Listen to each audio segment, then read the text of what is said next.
Welcome everyone, Costini here with my campaign overview guide for Aranessa Saltspite of the Vampire Coast. The best campaign of the Vampire Coast and the most playable of all of their campaigns. Aranessa is the best legendary lord currently for the Vampire Coast, but that's not because she's the best combatant or because she gives the best campaign benefits. Far from it. I mean, when you think of Harkon or Noctilus or even Silostra, they do have some major benefits of their own. But here's the thing. You get minus 100 diplomatic relations to Norska. You don't really care about it. You do have a higher chance of finding treasure maps. You do get 50% income from raiding. And crucially, you get 20% income from sacking settlements. That means whenever you sack a settlement as Aranessa, you'll be gaining a huge amount of money. That is a huge benefit. And she certainly will be getting a lot more money than the other legendary lords of the Vampire Coast. That's already fairly substantial. Then we look at her lord skills. She does get benefits, missile resistance for rotting Prometheans and rotting Leviathans. She does get an upkeep benefit for Sartosan, rotting Prometheans, and so on. She does get campaign movement rate, casualty replenishment rate, ammunition for mortars, carronades, and Queen Bess units, as well as an extra ability usage. And then she does have all of these skills that generally would be mutually exclusive for a regular lord. So she gets more income from raiding, reduces control and income from enemy buildings, campaign movement range, recruit rank for Sartosan units, charge bonus for Sartosan units, melee attack as well. But here's really the substantial benefit that Aranessa has in her campaign. From turn 1, she can recruit from any port. She can recruit a Sartosa Free Company. Now, you also have Sartosa Militia. Those are gunpowder melee units that aren't really too substantial, whereas the Sartosa Free Company units, they're actually pretty damn good units when we think about them. They're a bit expensive when it comes to the upkeep, but they have really good stats. Like this is the equivalent of the Vampire Coast Nasty Skulkers. Now, they don't have the same kind of armor-piercing damage, but they do have more default armor, pretty good melee attack, melee defense. So these guys are good melee units. Imagine having a good melee unit outside of Death Guard for the Vampire Coast. That's already a fairly substantial benefit for your campaign from the very start of it. And you can do it at any port, and there's plenty of ports over here, by the way, in Tylea. But then there's some more substantial benefits later down the line. Like the Vampire Coast in general is one of the worst races to play because a lot of the units that you have are units with low armor and low leadership. Well, not the Sartosan Free Company units, far from it. In fact, they have pretty decent armor and pretty decent leadership as well. But it only gets better even there.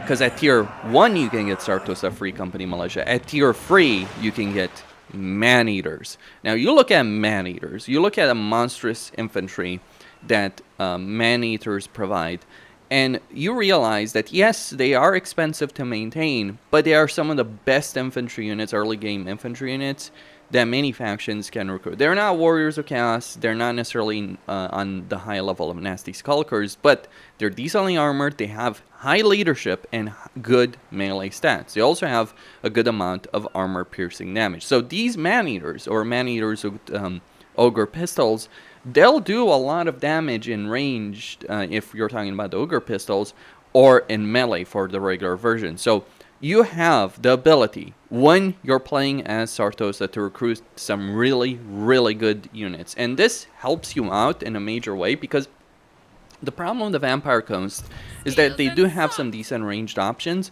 but their melee options are locked behind tier 4. Now, Depth Guard are still going to be better. Yes, they're still going to be better than Man-Eaters because they have more armor, they have better stats. But you got to understand, Death Guard are tier 4 units, Man-Eaters are tier 3 units, and they have their own substantial benefits as well. So for instance, Man-Eaters, they have Ogre Charge, they have Wall Breaker, they have Siege Attacker, so any army with these guys can use them to break through a wall. Now, Depth Guard are pretty good. They have Frenzy, they have Frenzy, they have Hunger, so they're pretty good units to actually use. But they are tier 4 units, and while they're the same upkeep, they can be more expensive to recruit. And the problem, again, as I stated, they're tier 4 units. So as Sartosa, you get a substantially better early game army than any other legendary lord of the Vampire Coast.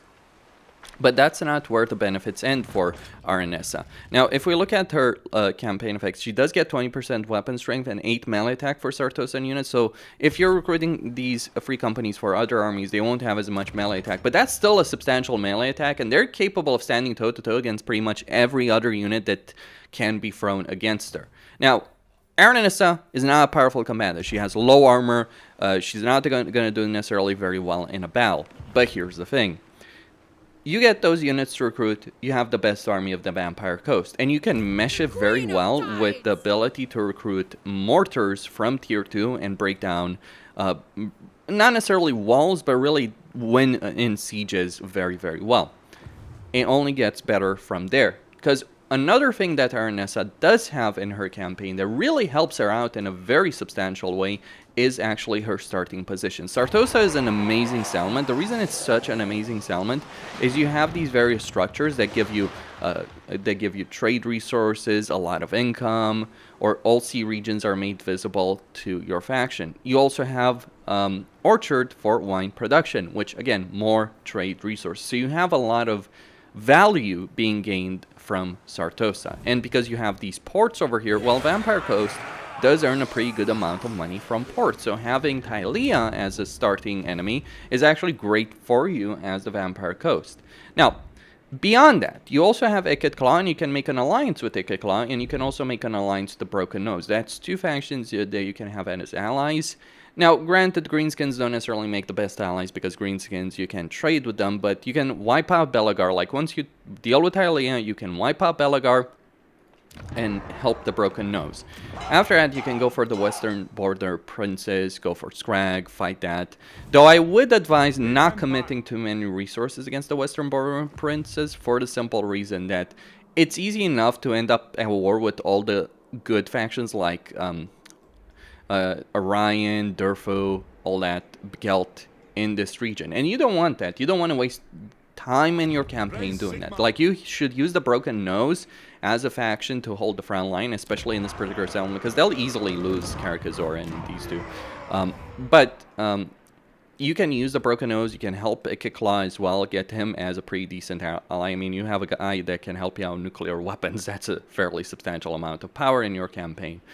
It does, however, get better. See, Sartosa is just a quick hop away from one of the best regions or one of the best parts of the campaign, and that is the Land of Assassins. Now, it is worth bearing in mind that you will have to fight Rapans, but only really Rapans is going to be an issue. I mean, Arkan as well, but Arkan and Rapans are not too big of a threat. Like, you have a much better army than what Rapans has, and Rapans has their own issues. So if you wipe out Tylea very quickly enough and then go for Belegar, then you can hop on over and get Rapans' territory. And this will give you a significant economic base. By the way, the Land of Assassins also has 2 ports. Gopher, it's a special port. Now, granted, you're not really going to get the full benefits of Gopher or Kofor over here, because you actually benefit more from regular ports than Kofor will provide. But you, again, have another port over here, two ports over here in the coast of Arapi, 2 ports in the Land of Assassins, another one in Zandri. You also have the Great Desert of Araby. So you can expand, by the way, across the entirety of Camry, set up a significant empire in Camry, and you can actually benefit from taking out Volkmar, taking his ports, taking more ports along the coastline, because you can colonize the jungle.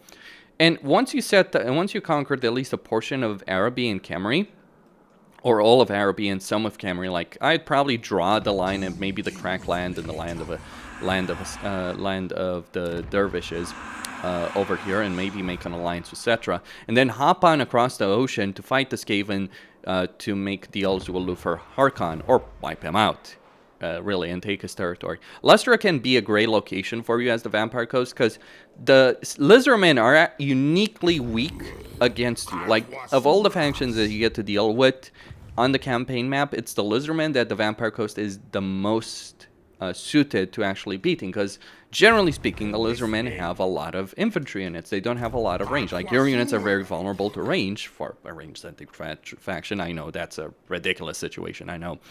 But Lizardmen, they'll throw a lot of Saurus and Skinks against you, melee units against you, and they're just meat to your gun line, which is obviously going to be supplemented by some really powerful melee units in the Ogres, as well as early on in the Certosa Free Company Militia. So that is a substantial amount of power. You can take all of Lustra for yourself while doing enough effort to keep the front line over here in Tylea. Though you could obviously just decide not to care about Tylea or this entire region of the campaign map. By the way, you could also set up pyrocoves in certain locations where you can benefit from them, like over here in Xandri, maybe Land of Dervishes, Deadhead Monoliths, to just siphon the income, get hero capacity, etc., etc.